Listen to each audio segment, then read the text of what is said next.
Ok, aquí estamos de regreso en su programa Alameda 67. Este bloque no puede iniciar sin antes dar cuenta de una importante noticia en lo que tiene que ver con los medios de comunicación, con el periodismo.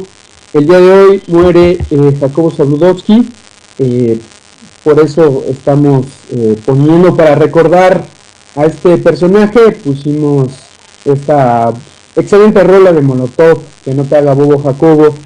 Es muy difícil no referirse a este comunicador sin hablar de su papel dentro del sostenimiento de un sistema político autoritario, vertical y fundamentalmente antidemocrático.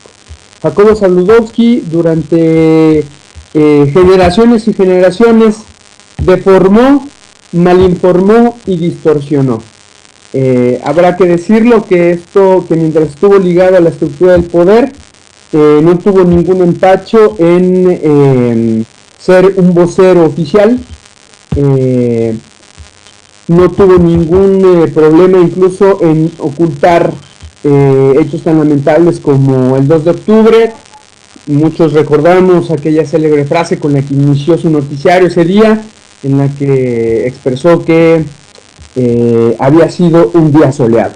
Entonces, así es como tiene que recordarse este personaje, independientemente de lo que hizo después de su salida de Televisa, que intentó en esa salida, después de la cual intentó lavar su imagen. En muchos sentidos, las relaciones políticas que sostuvo y el agradecimiento de muchos empresarios le sirvieron a este intento de lavado de rostro. Fue colmado con premios y reconocimientos, pero lo que hay que decir es que este comunicador es uno de los más grandes ejemplos de lo que es el antiperiodismo. Entonces iniciamos hoy recordando a este personaje, y habrá que decir que es todo un reto para este país el ejercer el periodismo de verdad, el periodismo de compromiso, el periodismo que investiga, que va en busca de la verdad.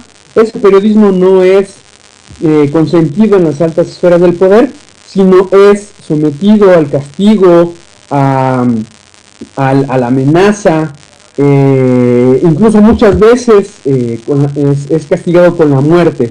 Nada más habrá que recordar el gran número de periodistas que han sido asesinados en los dos últimos sexenios, y también como una de las principales periodistas en este país sigue fuera del aire, Carmen Aristegui, precisamente a partir de un compromiso con la sociedad por informar. Y bueno, este es finalmente el trato que se le da a este tipo de trabajo que está muy comprometido con la información, con el servicio público, en general con lo que constituye pues es el periodismo como un servicio social. Entonces todo eso que representa lo que es el verdadero periodismo lo representa en manera contraria. Es el lado oscuro pues del periodismo, pues Jacobo Zabludovsky.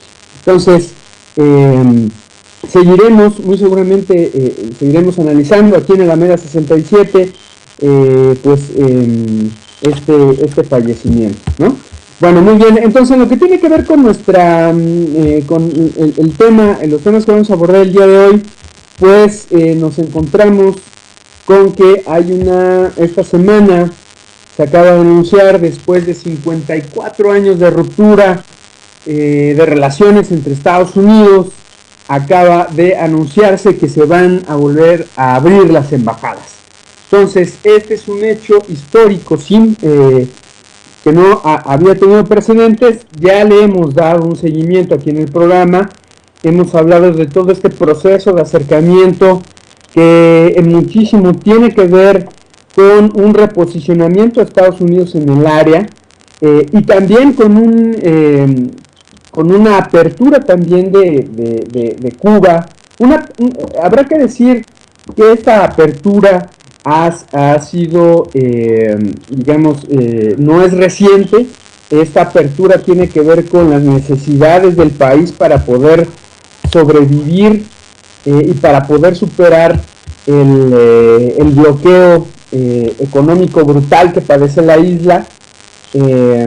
La isla se ha abierto de muchas maneras hacia el mundo, ha mostrado de múltiples maneras cómo no constituye una amenaza, cómo es un país que se encuentra en precarias condiciones de desarrollo, sin embargo con una alta organización social, con muchísima educación, y que a pesar de sus limitaciones y de su escasez, ha tenido la oportunidad para poder aportar al mundo pues una serie de descubrimientos científicos, médicos, de importante valía, ¿no? Todas estas misiones de apoyo de médicos cubanos hacia otros países, hacia Venezuela, hacia África, han sido muy importantes para irse ganando gradualmente alrededor del mundo un reconocimiento en todos estos años, ¿no? Entonces, bueno, mencionábamos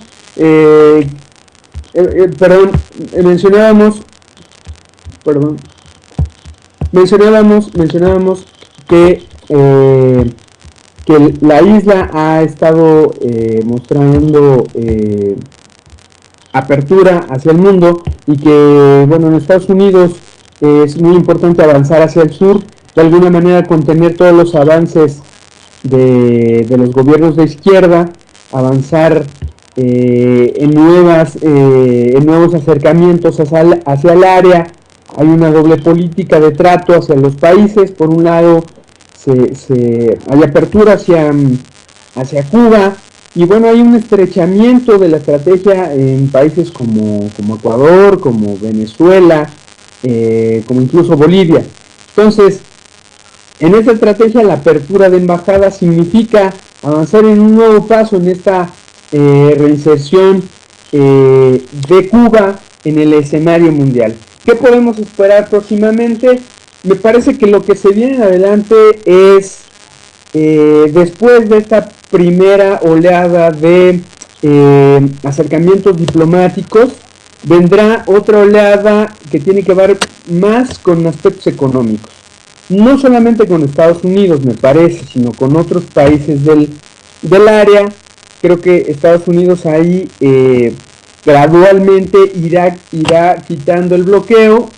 Me parece que el bloqueo en todo caso será una de las últimas medidas a cambiar, y en este sentido pues bueno, habrá que ver cuáles son los nuevos socios de Cuba. Ya hemos hablado también en otras ocasiones de cómo ya hay inversiones en el área, ya hay proyectos de búsqueda de petróleo en mar profundo. Entonces esto es algo que ha venido avanzando de manera gradual, ¿no? Entonces estas transformaciones entonces irán acompañadas también gradualmente con transformaciones políticas, y aquí es donde hay una disyuntiva para Cuba, porque dentro de este acercamiento que han hecho tanto Estados Unidos como Cuba, va a haber un mayor flujo de información, de inquietudes entre Estados Unidos y Cuba. Eso significa que se está planteando en el escenario pues una transformación de lo que es el sistema político cubano. Por lo menos a eso están apostando los Estados Unidos, y me parece que la isla va a ser metamorfoseada. Me parece que el sistema cubano tendrá que verse obligado a ir abriendo gradualmente la libertad de expresión. Si Cuba quiere acceder a inversiones, a tratos comerciales, en este sentido abrir el país a empresas que inviertan en la isla, eso también podría ir acompañado, o debería ir acompañado de una transformación muy profunda de lo que tiene que ver con la vida política interna del país, ¿no? Y aquí es bueno donde se abre un flanco lo que estamos hablando es que con esta apertura, pues bueno, las expresiones que digamos mantienen al interior de la isla, que mantienen a los Estados Unidos como el modelo a seguir, con esa democracia formal, pues se van a ver fortalecidas, ¿no? Ahora, me parece que del lado de lo que tiene que ver con Cuba, la isla efectivamente tendrá que abrir estos canales de expresión y tendrá que confiar en la educación de su pueblo para poder llevar a cabo estas transformaciones. Es decir, solo habrá una oportunidad para poder conservar los logros sociales si hay una participación muy amplia de la sociedad en estas transformaciones.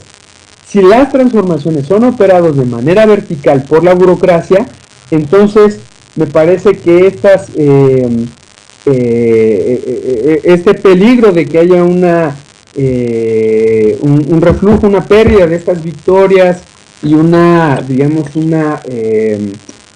acelerada presencia de las posiciones reaccionarias en la isla, bueno, encontrarán su espacio ideal aquí, ¿no? Entonces, bueno, es muy distinto las condiciones de desarrollo de Cuba de las de China, ¿no? China ha manejado de manera muy especial su inserción dentro de la economía capitalista globalizada. Ellos lo han hecho y han sostenido un sistema político completamente vertical y autoritario. Entonces, dentro de la isla también hay un problema de burocratismo y verticalidad que habrá que seguirlo repensando, pero bueno, aquí la isla sí se ve más comprometida para pasar a transformaciones más serias de su sistema político, de su sistema de su organización social. Entonces, bueno, estas son las consideraciones que podemos hacer desde este espacio, desde Alameda 67. Vamos a un corte, vamos a escuchar otra rola y vamos a regresar después con el caso de Ecuador, ¿no? Veamos qué está sucediendo en Ecuador en este momento y las repercusiones para América Latina. En muchos sentidos, las relaciones políticas que sostuvo y el agradecimiento de muchos empresarios le sirvieron a este intento de lavado de rostro. Fue colmado con premios y reconocimientos, pero lo que hay que decir es que este comunicador es uno de los más grandes hechos tan lamentables como el 2 de octubre. Muchos recordamos aquella célebre frase con la que inició su noticiario ese día, en la que expresó que había sido un día soleado. Entonces, así es como tiene que recordarse este personaje, independientemente de lo que hizo después de su salida de Televisa, que intentó en esa salida, después de la cual intentó lavar su imagen, generaciones y generaciones deformó, malinformó y distorsionó. Habrá que decirlo que mientras estuvo ligado a la estructura del poder, no tuvo ningún empacho en ser un vocero oficial, no tuvo ningún problema incluso en ocultar a este personaje. Pusimos esta excelente rola de Molotov, Que no te haga bobo Jacobo. Es muy difícil no referirse a este comunicador sin hablar de su papel dentro del sostenimiento de un sistema político autoritario, vertical y fundamentalmente antidemocrático. Jacobo Zabludovsky durante...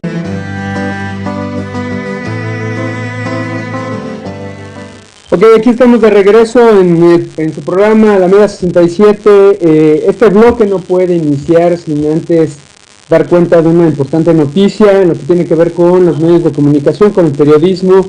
El día de hoy muere Jacobo Zabludovsky, por eso estamos poniendo para recordar